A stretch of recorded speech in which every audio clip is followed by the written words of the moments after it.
Hi guys, it's Burp here and welcome to today's exclusive video report.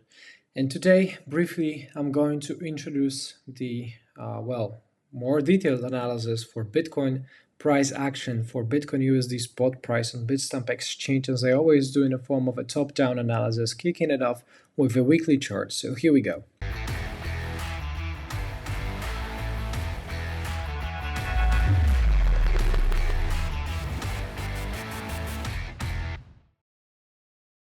What you can tell, there is the clear Barbicator Pro applied level in validation as the stop here in the rectangle, okay, in the box, which says that the stop level for the ongoing bearish thesis, bearish kind of like, advantage in the market, ends above 49,134, $49,133 seems to be the main invalidation level, and see for how long it's been actually going. It's for the entire year, ever since 2022 started, we've been seeing and watching one at the very same level, flat, completely flat in terms of the market. Arbitrary kind of like a position against it, right?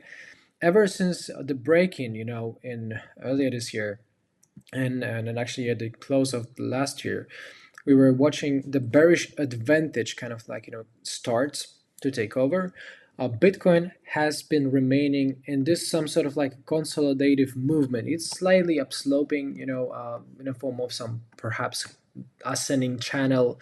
I wouldn't necessarily call that a bear flag, right? Many people call that a bear flag, but to be honest, bear flag is or some bearish pennant, right? Regardless of the name. Of course, there is some tiny, semantics to it, as in the bear flag is parallel diagonals, and the bearish pennant is more like contracting diagonals, right? It's an actual pennant. But both are more often than not continuation patterns, but these are said to be more often than not short to medium term patterns. You don't really see those patterns develop for years or for months. Okay, so I wouldn't necessarily call that a bear flag. And of course, some people would say, okay, but who cares about the nomenclature? Who cares about the names? Well, the truth is that both of these patterns, types, as in the channel and the flag, they have different implications regarding their outcomes.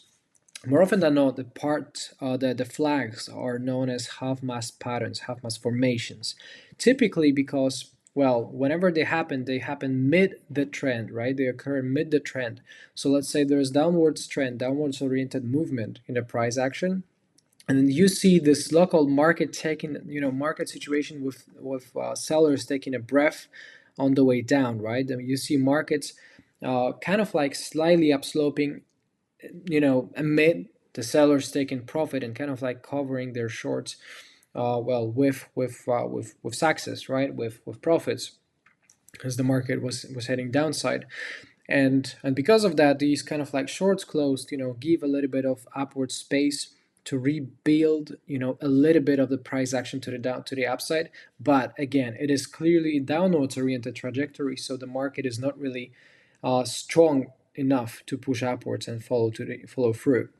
Instead, you see usually some sort of like, follow through to the downside, as the market sellers kind of like regain, the breath and start pressing downwards all over again. This is typically, like I said, half-mast formation, because usually the flag or the pole, or the mast size, which is attached ahead of the actual flag pattern here. The pole or the mast is typically the size of and the projected measured move to the downside after the breakout, right? So you could expect the same size. And here, of course, if you did that, then you had the move basically off $69,000 down to $33,000, making it $36,000 total. So if you see a breakout from $33,000 total, measured and anchored from the breakout level, which would be 37,000 approximately, then you could pretty much gain like $4,000 measured, right? From $1,000 measured movement indications. I would not necessarily be so sure about that, just solely of this pattern for the Bitcoin to collapse to zero and violate all the previous bull market history in the chart. Instead, I would classify that with a little bit more certainty, or I should say less uncertainty, as an actual channel, right? As an actual channel. So I wouldn't necessarily call that a bear flag. I would call that as an ascending channel.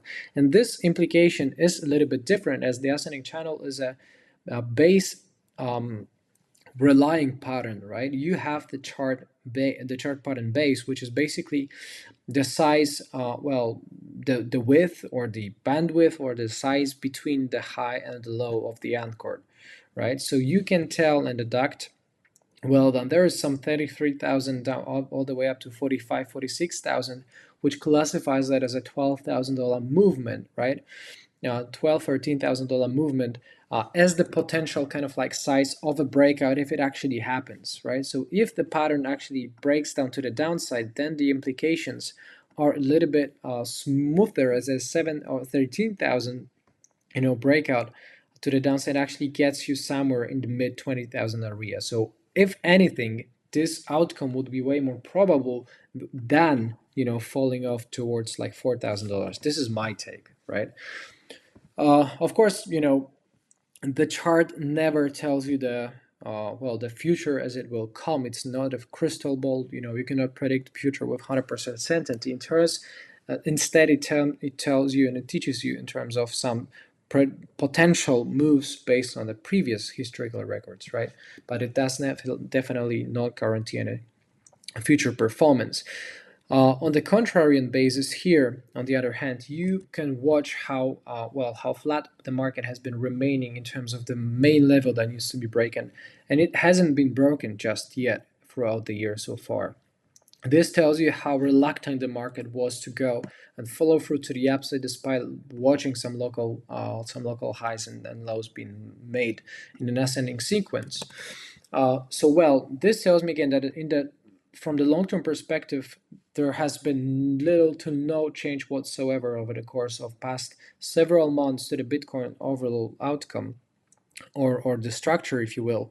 We are still moving in this local sideways, theme period, sideways theme movement, which still, of course, keeps making higher highs and higher lows, because $65,000 high in April 2021, 28,800s, quarter three 2021, $69,000 in November, early 2021, and then followed by the bottom of $33,000 in earlier this year, right? So it is an ascending sequence.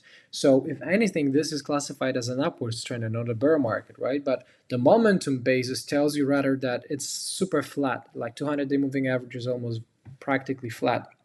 The flat performance tells you that there is little to no momentum in the market, right? The market has shifted towards the stagnance and stagnation rather than pushing forward in any sort of like a direction. And it is not really, I should say, indicative or either bullish or bearish thesis. It is just neutral, and it does not really empower either side of the market, right? It rather, I should say, enhances and enforces this sort of like a caution and stability and balance and equilibrium, right? So best the breakout traders and the trend followers would do best if they just simply wait for some sort of like a breakout trigger, at least a weekly close over $39,000.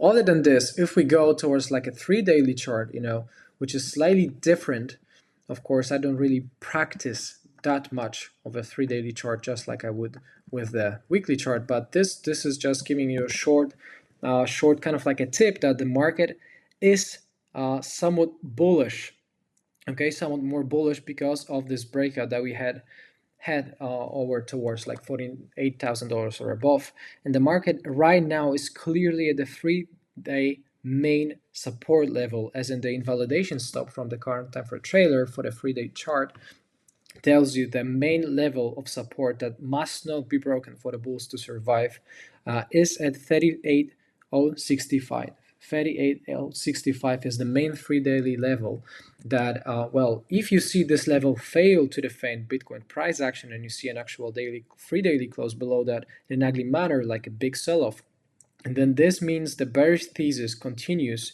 The bears regain the advantage over the market, and doesn't necessarily guarantee a downwards trend immediately right after, but it tells you that the bears are winning back their control over the market and the upper vote, okay, against the bulls.